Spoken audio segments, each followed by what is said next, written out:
오늘도 값없이 베풀어 주시는 주님의 끝없는 은혜를 누리며 승리하는 군밀의 모든 분들이 되기를 소망합니다. 사도 바울은요, 브리스가와 이 아굴라 외에 여러 사람들의 이름들을 나열하고 있습니다. 로마서처럼 많은 사람들에 대한 이름들을 거론하고 또 그들에 대한 그런 안부를 또 인사를 전하는 것은 굉장히 이례적이지요. 게다가 로마 교회는요, 사도 바울이 세운 교회도 아니고 한 번도 가본 적도 없고요. 또 그곳에 성도들을 만나본 적도 없습니다. 그럼에도 불구하고 많은 사람들의 이름을 거론하면서 그들에게 인사를 하라고, 문안하라고 이야기를 합니다. 이것은요, 당시의 지역 간의 이 소통이 얼마나 잘 되었는지를 우리가 짐작해 볼 수 있습니다. 거론한 사람들을 좀 잠깐 살펴보면요, 에베네도에 대해서는 아시아에서 그리스도를 믿은 첫 열매라고 이야기를 합니다. 당시 아시아는 로마의 속지로서 에베소의 수도였어요. 따라서 에베네도는 이 에베소에서 처음 예수 그리스도를 믿게 된 사람이라는 것을 알 수 있죠. 지금은 로마에 가서 살고 있습니다. 사도 바울이 그를 나의 사랑하는 이라고 표현한 심정을 짐작할 수가 있습니다. 첫 열매이고 로마에 가서도 그 믿음을 잘 지켜가길, 또 그가 맡은 그 일을 잘 하기를 바라는 마음입니다. 마리아에 대해서는 알려진 바가 없지만 로마 교회를 위해서 분명히 수고를 아끼지 않았던 사람일 겁니다. 안드로니고와 유니아는 부부인데 이 사도 바울의 친척이라고 이야기하고요, 더더군다나 사도 바울과 함께 갇혔다라고 하는 이야기를 통해서 복음을 전하기 위해서 열심을 냈고요, 또 어떠한 어려움이 있다 하더라도 그런 복음을 전하는 일을 멈추지 않았다라고 하는 것을 알 수가 있습니다. 사도 바울에게 있어서 사도성의 가장 무게가 되는 그 내용은 복음을 전하기 위해서 위험도 무릅쓰고 어려움도 마다하지 않고 복음을 전하는 것에 있었기 때문입니다. 게다가 사도 바울보다 먼저 믿음을 가졌던 그러한 사람이지요. 암블리아는 해방된 노예이고요, 주님 안에 있는 나의 사랑하는 이라고 하는 표현을 쓰면서 사도 바울이 그 암블리아를 얼마나 사랑했는지를 알 수가 있습니다. 로마 교회에서 발견된 이 지하 동굴, 지하 이 카타콤에서 암블리아라고 하는 비석이 발견되었다라고 합니다. 그만큼 당시에 이 교회에서 복음을 전하는 일에 열심을 냈고 또 그의 헌신이 적지 않았음을 알 수가 있지요. 우르바누 역시 해방된 노예입니다. 사도 바울은 그에게 그리스도 안에서 우리의 동역자라고 부르고 있습니다. 사도 바울과 함께 복음을 전하는 일을 했다라고 하는 거예요.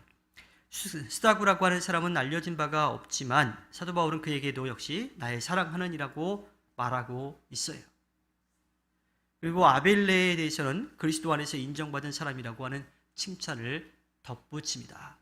믿음의 본을 보이며 살았던 사람인 것을 알 수 있죠. 아리스토블로라고 하는 사람은요, 헤롯 아그리파 1세의 형제인 아리스토블로를 가리키는 것으로 전해지고 있는데, 그는 로마로 이주해서 글라우디오 황제의 직권으로 살다가 그때쯤 아마 세상을 떠난 것으로 보여집니다. 그래서 사도 바울은 아리스토블로에게 안부를 전하는 것이 아니라 그의 가족에게 안부를 전하고 있습니다. 아리스토블로의 가족이나 친지 혹은 그의 노예들이 로마 교회의 지체들이었던 것을 알 수가 있죠. 헤로디온도 역시 로마에 살던 헤롯 가문의 한 사람이고요, 사도 바울은 자신의 친척이라고 소개를 하고 있습니다. 나기수의 가족에게도 안부를 전하고 있는데, 나기수도 해방된 노예로서 사실은 나기수 자체가 복음을 듣고 믿었다기보다는 그의 가족들이 복음을 듣고 믿기 시작했던 것을 알 수가 있습니다. 두루베나와 두루보사라고 하는 사람들은 쌍둥이 자매로 알려져 있는데요, 그들도 해방된 노예로서 복음을 받아들였던 사람들입니다. 버시도 역시 해방된 노예로서 사도 바울은 그를 주님 안에서 수고를 많이 했다라고 칭찬하고 있죠. 13절에 나오는 루포라고 하는 사람을 우리가 좀 주목해 볼 필요가 있는데, 마가복음 15장 21절에 나오는 이야기처럼 예수님의 십자가를 대신 지고 갔던 구레네 사람 시몬의 아들입니다. 사도 바울은 그를 주님 안에서 택하심을 받은 사람이라고 그렇게 표현하고 있어요. 그의 아버지 루포가, 그의 아버지 시몬이 주님의 십자가를 대신 지는 영예로 선택을 받았다라고 하는 것을 전하고 있죠. 루포의 어머니, 즉 구레네 사람 시몬의 아내 되시는 분이 사도 바울에게 있어서 자신의 어머니라고 그렇게 부를 만큼, 여길 만큼 사도 바울을 잘 돌봐줬던 것을 알 수가 있지요. 그 다음에 이어지고 있는 아순그리도와 블레곤과 허메와 바드로바와 허마와 또 그들과 함께 있는 형제들이라고 이야기하는데 다른 표현들은 없어요. 하지만 그들 모두도 다 사도 바울이 직접 만났거나 혹은 편지로 주고받았거나 사도 바울의 이 복음을 전하는 일에 함께했던 사람들인 것을 알 수가 있지요. 빌롤로고와 율리아와 또 네레오와 그의 자매와 올lum바와 그와 함께 있는 모든 성도들 모두 다 마찬가지입니다. 이 두 그룹은 각각 로마에 있던 가정교회의 구성원들로 그렇게 알려져 있죠. 마지막으로 사도 바울은 로마교회 성도들에게 서로에게 문안하라고 그렇게 권면하고 있습니다. 입맞춤이라고 하는 것은 유대인들의 인사법인데 사도 바울은 거룩한 입맞춤이라고 하는 것을 이야기하지요. 그가 세운 교회마다 거룩한 입맞춤의 전통을 만들었습니다. 그것은 서로가 사랑하는 존재이고 위로하는 존재이고 경주하는 존재이고 서로가 서로를 도와서 그리스도의 몸된 공동체인 교회를 아름답게 세워가야 한다라고 하는 것을 이야기하고 있습니다. 이러한 문안 인사는요, 로마교회 성도들에게 있어서 앞으로 사도 바울이 로마에 가게 되었을 때에 그가 할 사역들을 잘 준비하고 또 그 일들을 할 수 있는 그런 준비를 하는 겁니다.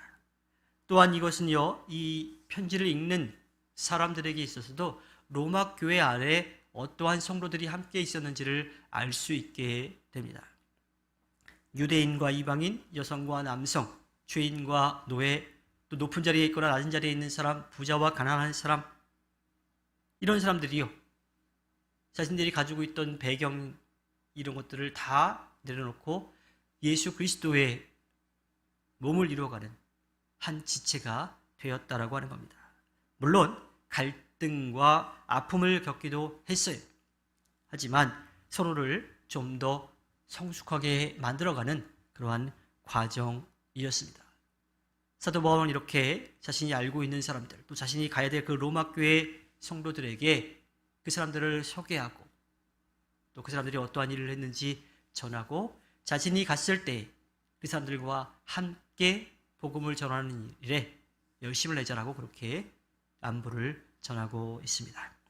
주님께 허락해 주신 오늘 하루를 살아갈 때에 우리가 만나는 모든 사람에게 주님께 받은 사랑을 전하고 또한 그 은혜를 누리며 살아가 주님께 기쁨을 드리는 꿈미래 모든 분들이 되기를 주님의 이름으로 부탁드립니다. 기도하겠습니다.